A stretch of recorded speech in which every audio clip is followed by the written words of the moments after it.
Lewis Hamilton's dream of winning for Ferrari in F1 seemed impossible during a tricky first year with the team plagued with self-doubt, but several factors have added up to finally make it happen.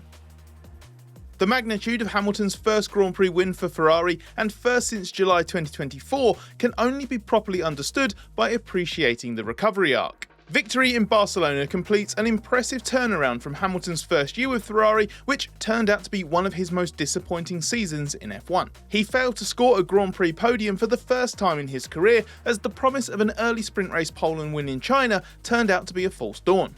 After that early 2025 peak, this union never looked like it was on a trajectory leading to success last year. Hence Hamilton saying on Sunday that winning with Ferrari seemed almost impossible in the midst of that struggle, and he started to wonder if he might have lost it. And as world champion Lando Norris observed after the Barcelona race, Hamilton's taken a lot of crap, and it's nice he can stick the middle finger up to all of them. The biggest thing that's changed to facilitate that is F1 as a whole. The prospect of brand new rules freeing Hamilton from limitations specific to the ground effect era was a hypothesis rooted in hope as much as expectation, not just to us, but to Hamilton himself. These cars definitely suit him better. The way they move around and what they can cope with under braking are a better match for how Hamilton wants to attack corner entries. It's fair to conclude these cars allow him to perform more consistently at his best, and though it has to be considered a blot on his copybook for not adapting better to the previous rules, it should also be recognised that Hamilton's peak is still clearly very high. It's somewhat ironic that having been tipped to win on the tight, twisty streets of Monaco and being battered by Mercedes there, the proper test of Barcelona went much better for Ferrari. But this win would almost certainly not have been possible without Ferrari's second significant upgrade package of the season. There were 8 specific areas that Ferrari targeted at Barcelona, from a revised front wing to a wholly updated floor and bodywork evolutions. It means Ferrari is potentially vulnerable to further updates from others shifting the pecking order again, but that doesn't matter. Here, it clearly elevated the car significantly. Norris called Ferrari incredible and class leaders in cornering speeds after qualifying, and it looked good on its tyres in the race, even in extremely hot conditions. Norris then went even further after the Grand Prix, saying, "We're lucky Ferrari don't have a better engine, and if they did, they'd be dominating." The time loss on the straights is still a problem and is a mix of a power deficit and a draggy car. But Barcelona's suggested this might not just be mitigated by sheer cornering performance, it could be offset by it entirely.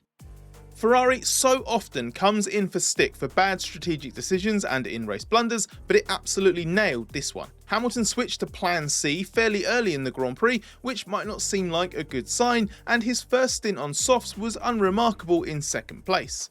And yet he steadily built a serious challenge for the win on an alternative 3-stop strategy. Hamilton basically cut the Mercedes advantage to nothing in the second stint and was setting himself up for a grand charge in the final part of the Grand Prix when the virtual safety car was required for Fernando Alonso's stricken Aston Martin. This lasted long enough for Ferrari to change plans, bring Hamilton in earlier and get track position, with a 5-lap tyre advantage too. It was the right move and undeniably helpful, but it might not have changed the outcome entirely, only made it simpler to achieve.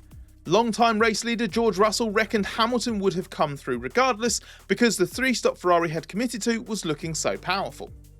It's also worth emphasising that Hamilton was the fastest driver when it counted most. Even though there was the VSC assistance and Russell was struggling, this was not a win handed to Hamilton in the slightest. Russell described Hamilton's pace as insane, which might be valid for that second stint that eroded Russell's gap in the first place, but is best applied to the final stint after the race resumed following the first VSC. Once he had track position, Hamilton was unstoppable. Yes, there was a 5-lap tyre offset, but Hamilton absolutely obliterated Russell to win by almost 20 seconds and set the fastest lap of the race. It was reminiscent of Hamilton's pulverising 2020 win at the same circuit, the kind of stint that was completely dialed in with Hamilton at his very best.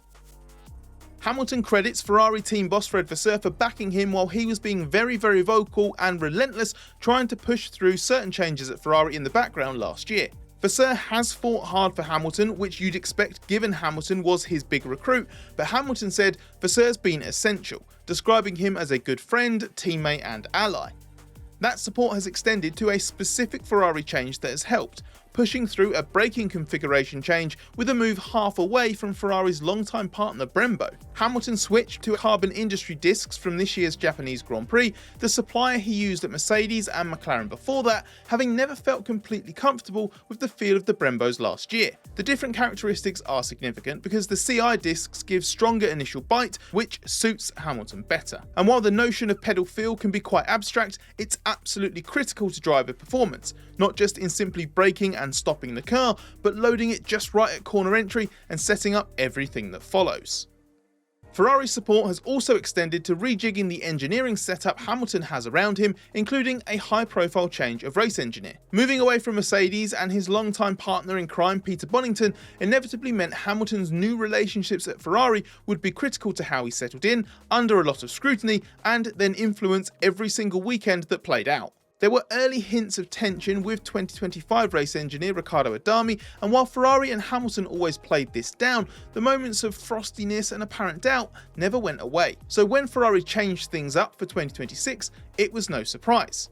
What has been unexpected is the supposed temporary solution of Carlos Santi has quickly turned into an effective working relationship that's continuing indefinitely. Hamilton calls Santi his Italian Bono and said the engineer setup is now 1,000,000 times better than it was last year. So whether it's communication in the car or how they work out of it, the working relationship is evidently more effective.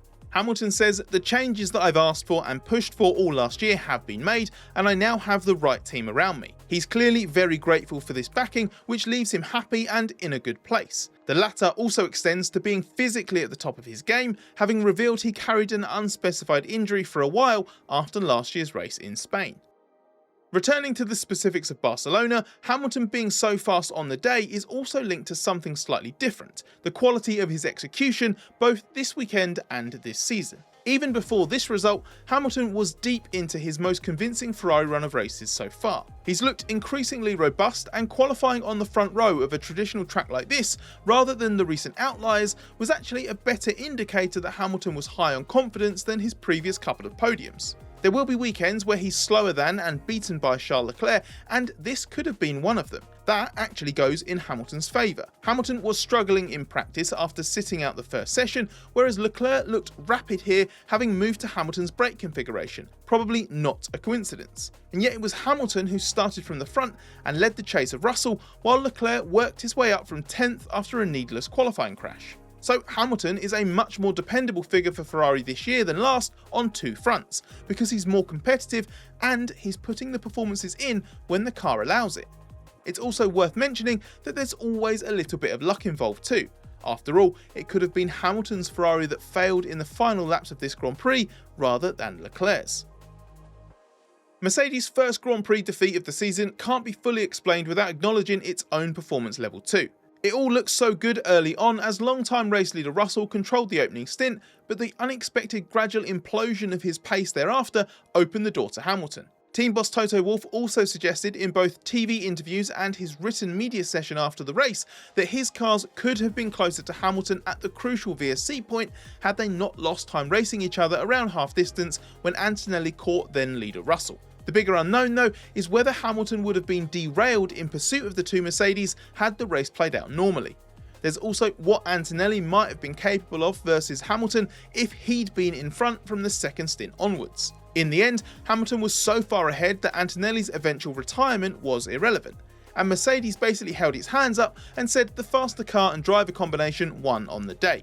Some ongoing Mercedes fragility, Russell's struggle, Hamilton's revival, and the Ferrari potency inevitably raises the prospect of this not being the Hamilton-Ferrari peak and just the start of something bigger. Hamilton had already jumped Russell for second in the championship in Monaco and is now 41 points behind Antonelli. Hamilton and Ferrari are desperately trying to take it race by race from here, but he says it's not over, and given he's turned around his Ferrari story so much already, can he really be ruled out?